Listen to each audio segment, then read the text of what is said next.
There are people who move through life with a quiet stillness, calm on the surface, composed in every room, yet inside, something softly aches. They have trained themselves to want less, need less, ask for less. Not because their desires disappeared, but because somewhere along the way, wanting began to feel dangerous. So they learned to mute their hunger. To shrink the voice within them that once spoke boldly. To silence the parts of themselves that reached toward something more. This is the hidden pain they carry, the grief of a life unlived, the weight of desires buried so deeply they forget they ever existed, until a small moment awakens them again, asking, what if there was more? Recognition of the quiet ache. There is a moment, often small, often unnoticed, when a person first senses that something inside them has gone still. It doesn't arrive with drama or chaos. Instead, it appears like a faint echo in a quiet room, a feeling that something once alive has dimmed. They begin to notice it in ordinary moments. In the way they say it's fine even when something inside stirs with a different truth. In the way they choose what is available instead of what they truly want. In the way they smile out of habit rather than emotion. It isn't sadness. Not exactly. It's more like a muted longing that has forgotten how to speak. For some, it shows up when they wake in the morning and feel nothing in particular, no anticipation, no resistance, just neutrality. For others, it emerges when someone asks, what do you want, and their mind goes inexplicably blank. They've spent so long adjusting to what others prefer that their own desires have become distant memories. This quiet ache doesn't shout. It whispers. It whispers through the subtle restlessness that appears during still moments. Through the vague sense of dissatisfaction that comes after choosing what was expected instead of what was true. Through the gentle, almost imperceptible grief felt when watching someone else live with clarity and intention. It's not that they lack dreams. It's that their dreams have learned to sit silently. And over time, this silence becomes familiar. A kind of emotional numbness that blends seamlessly into daily life. People learn to function this way, competent, responsible, composed, while the deeper parts of them remain untouched. Yet beneath the numbness, something persists. A pulse. A faint signal. The lingering knowledge that there is more within them than what the world sees. A quiet ache waiting to be recognized. Where the numbing began. Numbing does not start as a choice. It begins as protection. Somewhere in a person's past, there was a moment when wanting something felt unsafe. A desire that was laughed at, minimized, rejected, or deemed unrealistic. A feeling that was too heavy for the room it entered. A need that went unanswered long enough to become a quiet apology. So they learned to adapt. Often, the origins trace back to childhood, where a young mind studies the emotional climate of a home and adjusts itself to survive it. A child who grew up around unpredictability learns that expressing desire invites disappointment. A child who is told to be grateful with what you have starts believing that wanting more makes them unworthy. A child who carried too much responsibility too early learns that their needs are burdens to others. These early lessons settle deep into the psyche, shaping the adult they eventually become. Some learn to shrink themselves to avoid conflict. Some learn to stay quiet to avoid criticism. Some learn to be strong because no one was coming to rescue them. Some learned to be easygoing so nobody would leave. And in each case, desire slowly moved from the center of their life to the periphery. As they grew older, the world reinforced these lessons. Failed attempts. Unanswered efforts. Invisible labor. Love that demanded self-erasure. Environments that rewarded compliance more than authenticity. So the mind began to believe that wanting was a risk. That hope was fragile. That longing too deeply made life hurt more. To protect themselves, they muted their inner voice. Not out of weakness, but out of wisdom.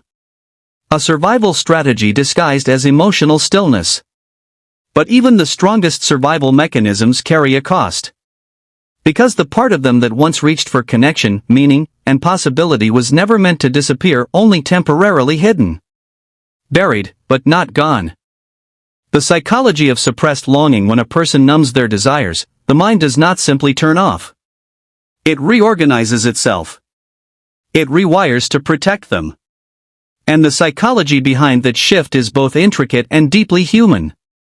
At its core, suppressed longing is a regulation strategy. The brain learns that desire creates tension between what is wanted and what currently exists. When this tension feels unbearable or repeatedly leads to disappointment, the mind reduces the intensity of the desire to avoid emotional overload. It's the brain's quiet way of keeping someone safe. Over time, this becomes automatic.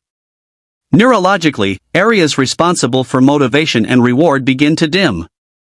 Dopamine pathways grow quieter. The anticipation of something meaningful no longer sparks the same internal light. Instead of yearning, the brain chooses neutrality. Instead of hope, it chooses calm. Instead of vulnerability, it chooses numbness.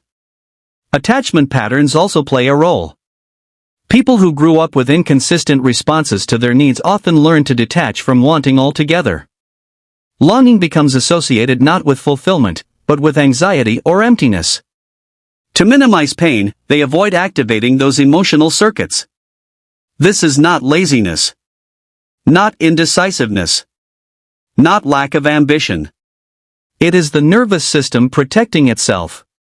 Cognitively, the mind begins to create stories that support this emotional shutdown. It's not important. I don't really care. It wouldn't work anyway. These narratives become shields, thin but effective, guarding the person from the vulnerability of wanting again. But beneath the logic, something deeper happens. The self begins to split. There is the part that still feels, still hopes, still imagines. And the part that stands guard, silencing the first to prevent the wounds of the past from reopening. This internal division creates a life that looks functional, even stable, yet lacks the inner fire that once defined it. A life lived safely, but not fully. And the longing, though buried, continues to breathe beneath the surface, waiting for a moment when it might finally be allowed to rise. The inner battle no one sees inside every person who numbs their desires. There is a quiet war unfolding. It doesn't erupt in dramatic arguments or visible breakdowns. It plays out in subtle hesitations, in the pauses before speaking, in the choices made out of safety rather than truth. One part of them still longs. It imagines a life where desire is allowed to breathe, where they can reach, ask, move toward what feels meaningful. This part is tender, instinctive, honest. It remembers who they were before fear reshaped them. But another part rises quickly to silence it. This part is cautious, vigilant, shaped by past wounds. It whispers, don't risk it. Stay small. Stay quiet.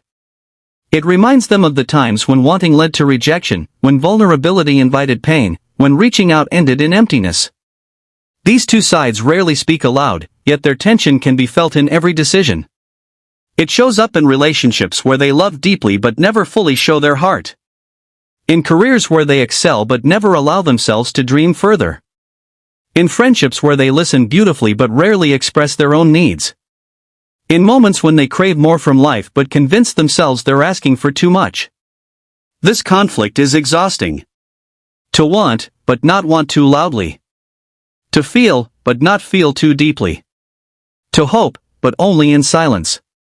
The protective part believes it is doing the right thing, shielding them from disappointment. It doesn't understand that it is also shielding them from joy. And so they live with an internal friction, a soul that remembers its desires, and a psyche that fears the consequences of acknowledging them. From the outside, they seem calm, collected, self-contained. But within them, a quiet struggle continues, a tug between authenticity and safety, between longing and restraint, between the life they envision and the life they have learned to accept. A battle no one sees. A battle they barely admit to themselves. The moment desire breaks through despite years of silence, desire never fully dies. It waits. Quietly. Patiently. Like a small ember hidden beneath ash, glowing faintly even when no one notices. And then one day, without warning, it flickers back to life. Sometimes it happens through memory. A familiar song, a place not visited in years, a scent that awakens something once cherished. Suddenly, the person feels a tug inside them, a gentle pull toward an old dream they thought they had outgrown. Sometimes it happens through connection. A conversation that touches something tender. A person who sees them clearly. A moment of honesty that slips out before they can restrain it. And sometimes it happens in stillness. In the quiet hours of the night. In the spaces between responsibilities. When everything is paused long enough for their inner world to speak. In these moments, something breaks through the numbness. A realization. A yearning. A truth they can no longer ignore. It doesn't arrive dramatically. It arrives softly, like a feeling that doesn't quite match their current life. A reminder that something inside them is still alive, still wanting, still capable of more than mere survival. This is often unsettling. Because with the spark comes discomfort. A sense of awakening that is both hopeful and frightening. The protective part of them tries to shut it down, whispering, "Don't start this again." But the awakened part keeps whispering back, "But what if?" These moments feel like contradiction, a quiet longing paired with a deep fear. A glimpse of possibility paired with the memory of past hurt. Yet something shifts. Even if they try to ignore it, the inner landscape is no longer the same. The numbness has been pierced. The silence interrupted. The buried self stirred awake. It is the first sign that a long-hidden desire is ready to be felt again. A small beginning, fragile, but unmistakably alive. Learning to feel again when desire begins to resurface, it doesn't come back with certainty. It returns gently, like someone knocking softly on a door that hasn't been opened in a long time. And the person inside isn't sure whether to answer. So the process of feeling again unfolds slowly. There is no sudden transformation. No dramatic shift. Just small moments where they pause, notice, and allow themselves to sense what is happening inside. At first, it feels unfamiliar. Desire brings warmth, but it also brings vulnerability. It carries both possibility and risk. The nervous system, conditioned for years to avoid disappointment, reacts cautiously. Even a simple acknowledgement of wanting something can feel like stepping onto thin ice. Yet, something in them stays curious. They begin to recognize the subtle signals of their own inner world, the slight tightening in the chest when something matters. The spark of interest that appears without warning. The soft ache that reveals a long-neglected need. The quiet joy that emerges when something resonates deeply. These sensations are not instructions. They are invitations. Feeling again is not about chasing desires, it is about allowing them to exist without judgment. It is about letting the inner voice speak without instantly silencing it. About noticing the longing without demanding it to disappear. This stage is fragile. Many people oscillate between openness and retreat. Between hope and hesitation. Between listening to themselves and slipping back into old habits of emotional quietness. But even this back and forth is a form of progress. Because for the first time in a long time, they are no longer numb.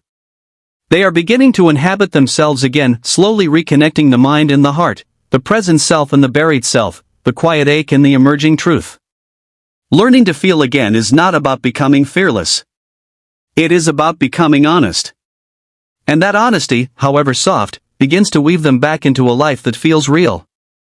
A gentle return to self in the end. The journey is not about becoming someone new. It is about returning to the person who has been waiting beneath the layers, quiet, patient, unchanged in essence.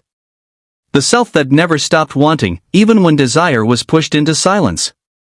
A gentle return begins with acknowledgement. Not of what was lost, but of what remained. The resilience hidden beneath numbness. The longing that persisted beneath fear. The small sparks that survived years of self-protection. There is a soft beauty in this kind of awakening. Nothing loud. Nothing grand. Just a person slowly learning to honor the truth they carry. They start noticing how life feels different when they don't